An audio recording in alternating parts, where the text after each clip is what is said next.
Well, you know, Matt was mentioning about the econ playing such an important role in last year's presidential election. The top problem facing the U.S. is economic per Gallup. Last year, look at this, 43% at this time, 43% of Americans said the top problem was economic. Come to this side of the screen. It's just considerably different. We're talking about 24%. We're talking about a drop of near 20 points. And more than that, we're talking about across all of the different political groups, right? Democrats, independents, Republicans. We see that the percentage who say the top problem is economic has been falling.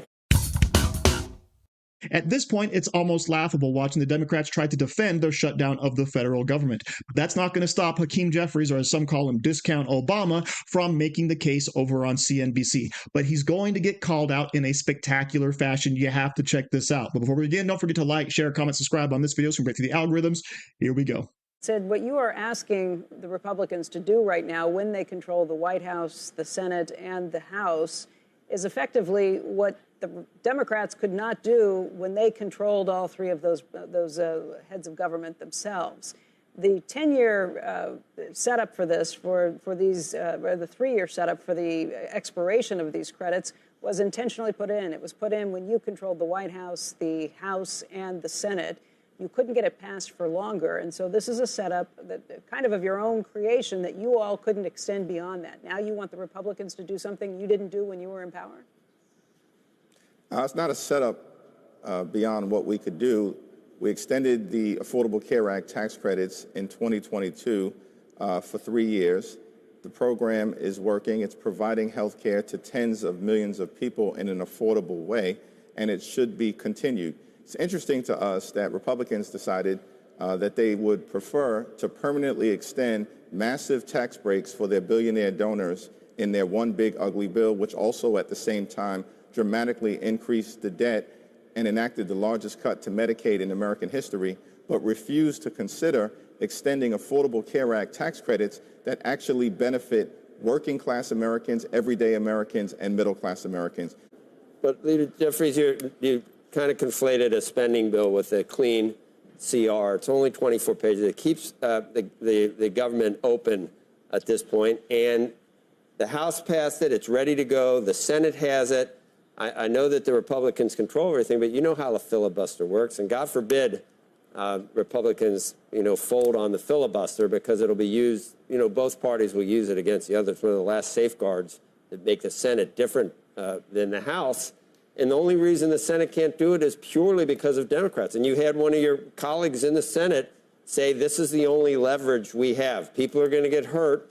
This is the only leverage we have to get what we want on health care. That's a bad look. Yeah, this is not about leverage. And by the way, if the votes of Democratic senators are required, then of course there should be a bipartisan discussion about enacting a spending bill that is designed to actually make life better for the American people, lower the high cost of living in an environment where Donald Trump and Republicans promised that costs were going to go down on day one.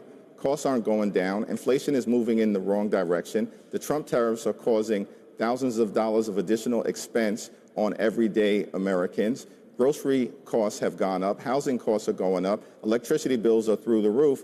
And now people are tens of millions of people are facing dramatically increased health care premiums, in some instances $1,000 or $2,000 more per month. These are working class people. This is unaffordable, and of course it's a crisis that is before us right now. But what changed from when the Democrats said we will not negotiate when the government is shut down on health care? Not now, reopen the government, then we'll negotiate. That happened in 2013. What happened, what changed since then to where we are now, where you can use a government shutdown to extract concessions from Republicans? We are not using a government shutdown to extract any concessions. We want to reopen the government immediately. Donald Trump has refused to meet with Democrats over the last 24 days. He spent more time on the golf course than he has actually talking to Democrats on Capitol Hill. He's found time to demand that the Department of Injustice give him $230 million in taxpayer money. He's found time to bail out a right-wing wannabe dictator in Argentina with $40 billion. He's found time to demolish the East Wing of the White House in the most horrific way possible because he wants to erect a ballroom so he can be celebrated like a king. He's found time for all of these different things, but somehow can't be bothered to reopen the government, or can't be bothered to find a dime to extend the Affordable Care Act tax credits. Okay, let's talk about some of these issues. You bring up inflation, and you're right to do so. We just got the CPI. It was not quite as hot as had been anticipated, but inflation is higher than the Fed's target range or than anybody feels comfortable with. The problem is inflation is often caused by government spending. Additional government spending is not likely to get it to the point where we are going to see less inflation out there. How do you handle that? This is not additional government spending. It is additional government spending. You're looking for another $350 billion of additional government spending over the next 10 years. That's just with the Obamacare. We're actually extending a tax credit that currently exists. And what's interesting is that in then one big ugly bill where Republicans raised the debt ceiling by about over $4 trillion, exploded the deficit and the debt, but then they used a policy framework called current policy baseline, which is to say that if you just extend current policy, it has no fiscal impact. So the question is, why I'm not a big fan of how any of you all use numbers in the government. Did you hear what Hakeem Jeffries just said? We're not demanding concessions from the Republicans. We are ready to open up the government right now.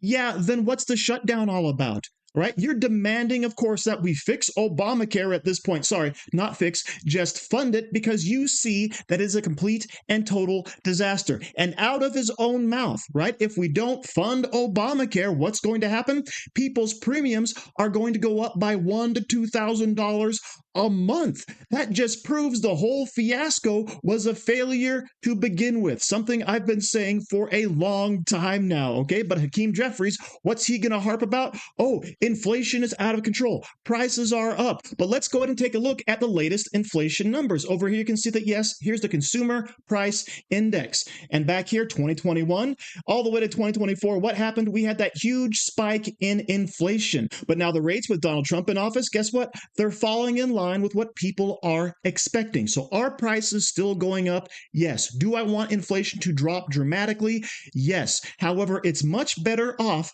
now than it was under Joe Biden. But you also have the simple truth being pointed out over here by this lady. I don't know her name, all right? But she's saying that, guess what? Massive government spending actually causes massive inflation, right? And the Consumer Price Index just goes to prove that, because back here, everything was shut down. People were getting free money from the government. And what happened? Inflation went through the roof. But what is Hakeem Jeffries advocating for right now? More government spending, more debt, right? We got, of course, spend more so people can save more, which, of course, is antithetical to the entire situation that we happen to be in. But, of course, the other point brought up by the host over here is that, guess what, Hakeem Jeffries? You're asking Republicans to do something that you yourself couldn't do, right? You extended these Obamacare credits for 3 years. Why not make them permanent? Oh, because it's way too expensive. The system is floundering. But the whole point is you have to subsidize this garbage heavily in order for it to survive. But then, of course, it becomes